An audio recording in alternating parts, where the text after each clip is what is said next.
আপনার ছেলের কোনো দোষ নেই। যার বাবাই অশিক্ষিত সে আর কি করবে? যা করার এবার আমি করব।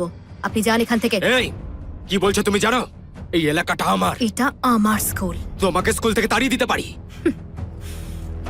চল, এই স্কুলে পড়ার কোনো দরকার নেই, চলো। জিরো। তুমি এটারই যোগ্য।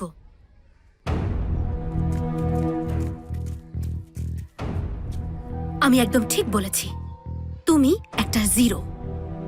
বাবার নামে সাহায্য ছাড়া জীবনে কখনো কিছু করেছো? কখনো ভালো রেজাল্ট করেছো? কোনো প্রতিযোগিতায় কখনো পুরস্কার জিতেছো? নিজের বাবার ছায়া থেকে বেরিয়ে যেদিন কিছু করবে সেদিন হিরো হতে পারবে, না হলে জিরোই থাকবে। সাহস থাকলে নিজেকে প্রমাণ করে দেখাও। যেদিন প্রমাণ করতে পারবে তোমার নিজেরই গর্ব হবে। আর যদি কিছু করতে না পারো তাহলে এক্ষুনি বেরিয়ে যাও।